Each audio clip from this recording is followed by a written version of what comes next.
I was born in the 1960s, and we still were sort of experiencing. In fact, in the early 1960s, Khrushchev was just admitting to Stalin's the terror of Stalin, the pogroms, the killing, the millions of people who died, the famines. About that time, you know, the Great Famine in China had just happened in the 50s. And so many of these things were just becoming known. But throughout most of my lifetime, people were horrified at what they learned, at what happened with socialism. And so now we turn the page and we have polls showing young people, over half of them are like enthusiastic. You know, almost half of them hate capitalism, and almost half of them think, oh, well, socialism is something we ought to try. And it's perplexing to some of us who have actually, you know, read the history of socialism. But I think it is necessary. I mean, we have a couple of socialists over on your side. We got a socialist on the Senate side.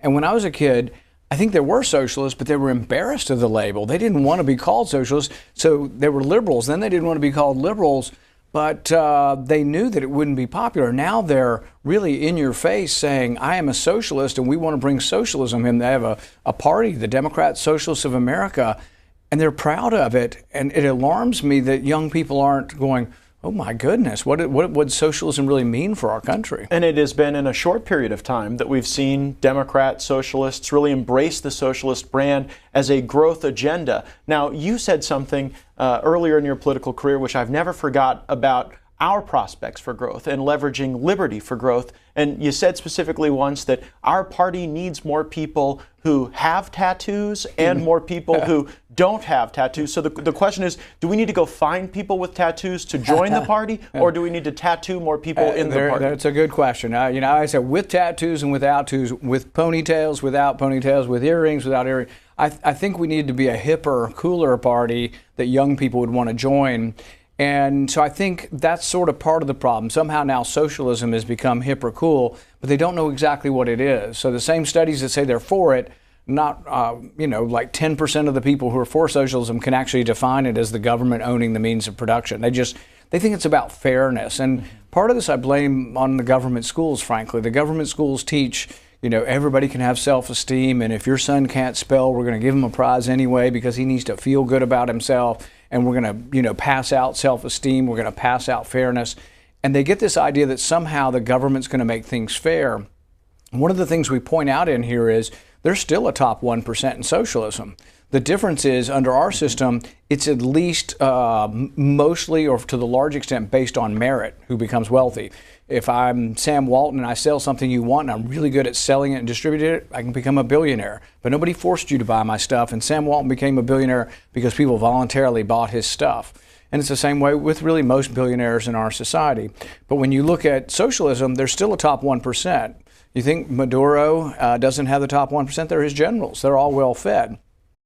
In the abstract, they say we're going to have fairness. But the thing is, you have a conception of fairness. I have a conception of fairness.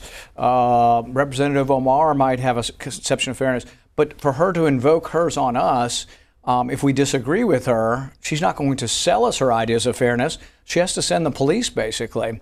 And this is where it breaks down because, and this is, I think, why maybe it's become popular in the idea of fairness, is they conflate fairness with things like charity and being your brother's keeper. I believe we should be our brother's keeper. I believe in Christianity and the Christian idea that we have community, that we should take care of our people.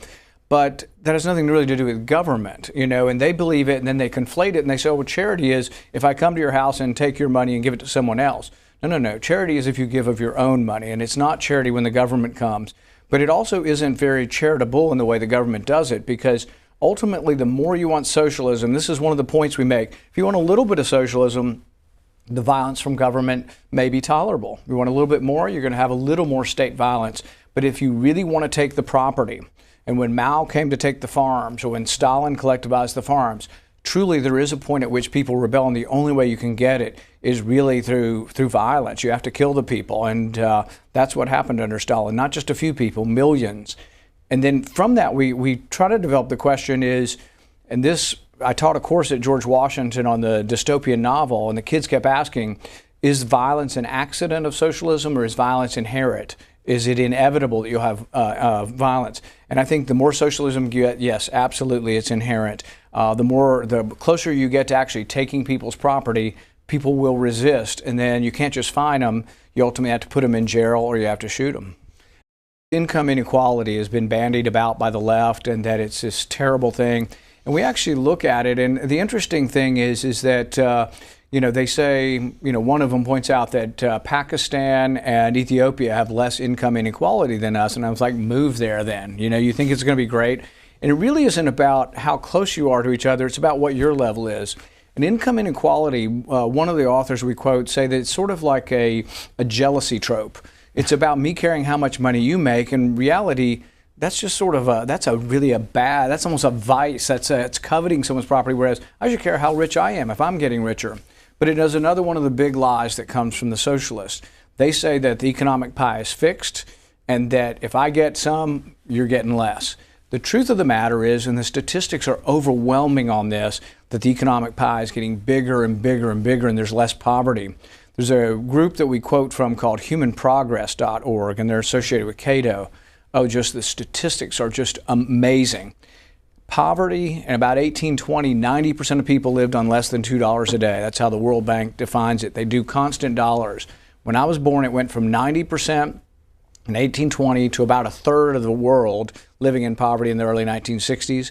Today, it's less than 10%. And so that's incontrovertible. We're just getting 137,000 people escape extreme poverty every day for the last 25 years. We aren't really talking about which economic system is better, and nobody in the media seems to care that what AOC is supporting or what Bernie is supporting is Stalin and Mao and Pol Pot and all these terrible ideas, and they get away with it because they aren't challenged. Hayek and others said that when you had Hitler come on board, by the late 1930s, they were already calling him a right-wing dictator. And I don't think this was accidental. I think these were political scientists who decided to develop a spectrum of right and left.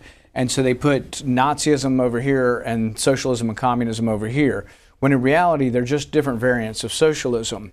In fact, Hitler was very proud of his socialism, but he said, but like most inventors of something, he wanted to make sure it was distinct, and his was nationalistic, not international, and his was racist and obviously genocidal. But he was proud of those things, but he said this is a unique, he had come up with a unique form of socialism. And when you look at his original planks, they're all basically from the Communist Manifesto. They're all the collectivization and everything else. But they did it is because after the war, and people became so horrified with what he did, with the Holocaust, the socialists said, well, we can't sell socialism if they think Hitler was a socialist. Let's call him a capitalist, or let's call him a right-wing authoritarian.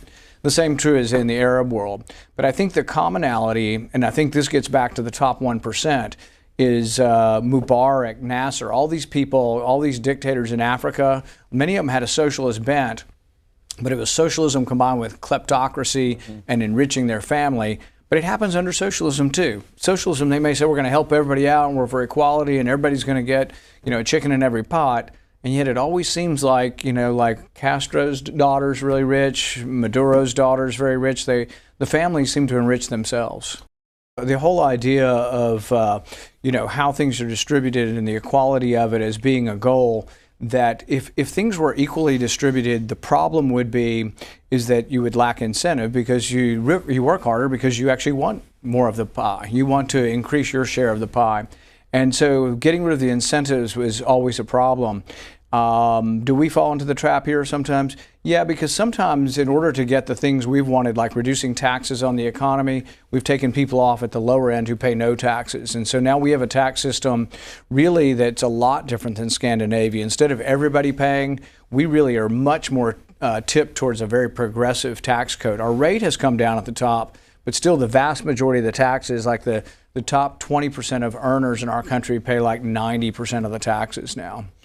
The problem with price controls in general, if you set the price too low, all of the goods will be gone. If you set the price too high, the goods rot on the shelf and the black market develops. And it's one of these things that I think even conservatives screw up sometimes, is that what's a just price? What is the moral price of bread? There isn't a moral price of bread. It's where supply and demand cross, and you have to leave it open to supply and demand.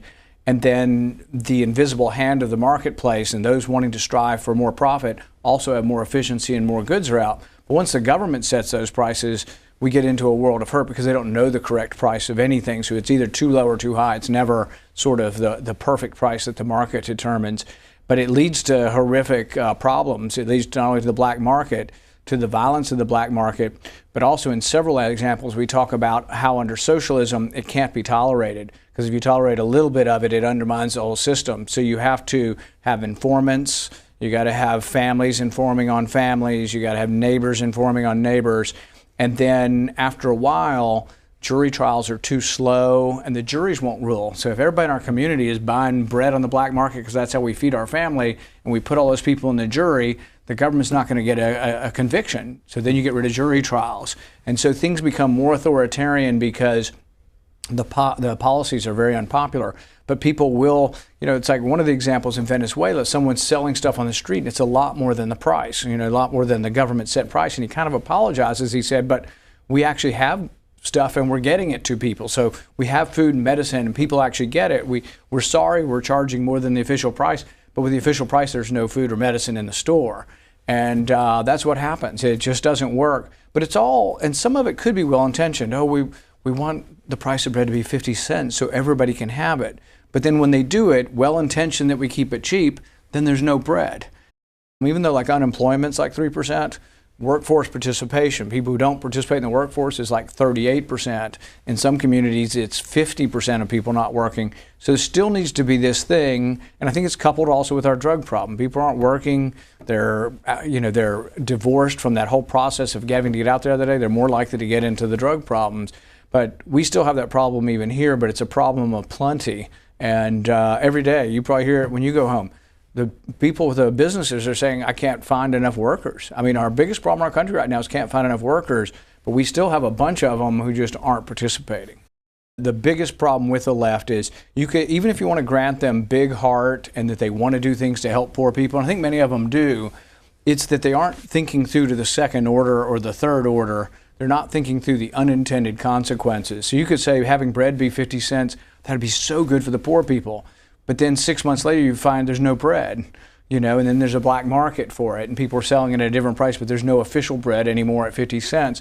And I think they're unwilling to, or they're demagogues. Now, some of them are simply demagogues, because the ones who say, oh, we're going to pay for it with top 1%, it's been pointed out repeatedly to AOC that the 1% tax that she has on those making like over 10 million brings in like, I think it was 50 billion. But her projects that she wants to spend are like 60, 70, 80 trillion dollars. And so you would think they have to know that. And maybe it's just that they think selling Santa Claus is easier. And it is. It's frankly easier to sell Santa Claus than it is freedom and liberty and responsibility and opportunity. So I always say they have an easier sale. But certainly aren't there enough people to know you just can't give people, money doesn't grow on trees?